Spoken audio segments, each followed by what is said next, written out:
Sigma presents Business to Government.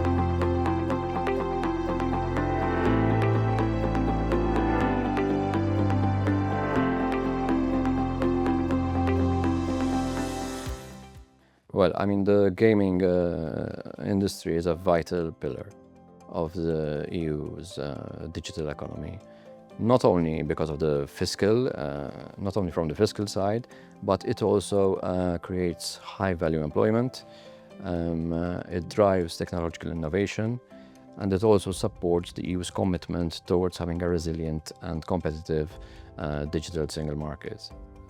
Particularly when it comes to the creation of jobs and skilled jobs, the sector contributes to the creation of jobs in IT, in cybersecurity, data, regulatory compliance, and so on and so forth.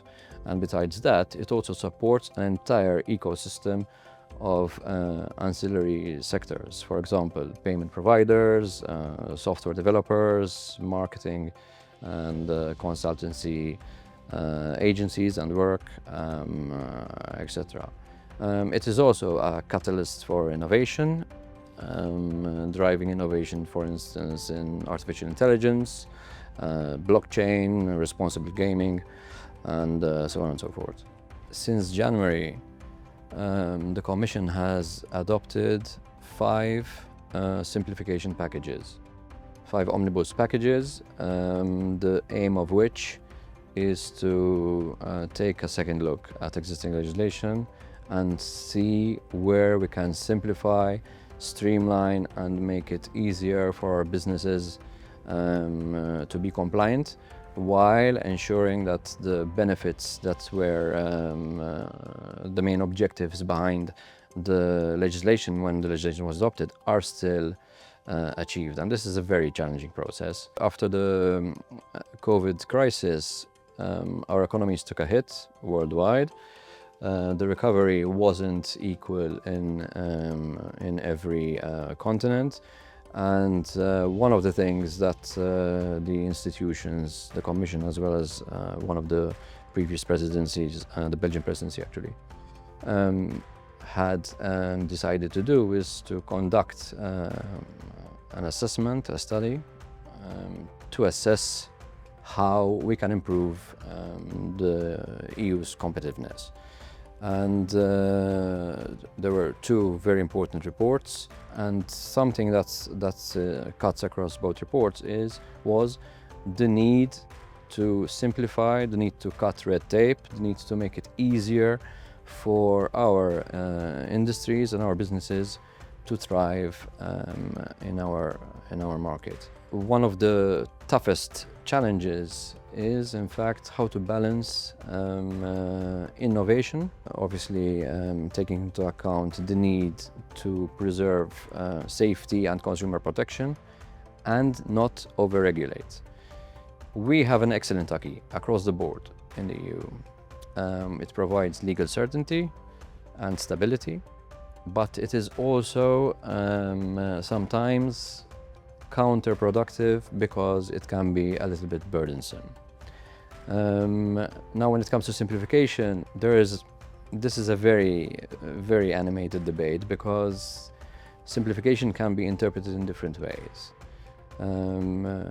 Reducing burdens is one thing, and deregulating is another. So there has to be a bit of a balance, you know. And one of the in this particular sector, one of the important things that were adopted were the AI Act. And one of the obligations in the AI Act is for each member state to have a sandbox where innovators, particularly in the AI sector, for instance, can develop, test systems related to AI, blockchain in an environment, in a regulatory environment that is safe. They can cross-check these developments, their products, against regulatory compliance in a controlled environment before going to the market. Malta also has such a technical sandbox, and I think it creates a fertile ground for innovators to be able to test freely, so to speak, before going to the market, and ensuring that as far as reasonably possible, even from a regulatory point of view, we don't stifle and we don't overburden our enterprises and our citizens. But the challenge always is how to let innovation thrive, how to remain competitive when compared to other economies like the United States, for instance, without burdening our businesses, but at the same time ensuring the highest level, especially in this sector, of consumer protection, ensuring that the highest standards of anti-money laundering are maintained, and so on and so forth. Yes, it does, but not in every sector.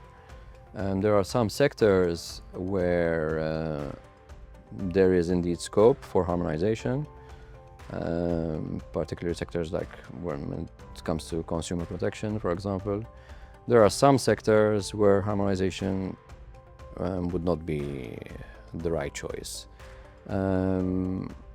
We can't always have a one-size-fits-all when it comes to every specific sector. So there are some sectors where there is certain competence that needs to be preserved. As you know, the gaming sector per se is not regulated at EU level. There are laws, there are parts of the acquis that obviously impact the gaming sector. One of the laws that we negotiated not so long ago, over the course of 2020 to 2022, was the Digital Services Act. It is a horizontal piece of legislation which affects any services provided online.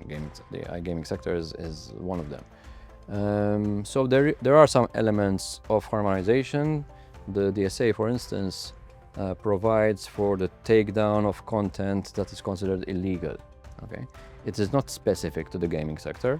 It applies across the board, but there is some harmonization in the way we treat, for instance, illegal content online. And there are several other areas. So yes, there is scope for some harmonization in certain areas. There is scope for having mutual recognition, not necessarily harmonization only. But obviously one has to see.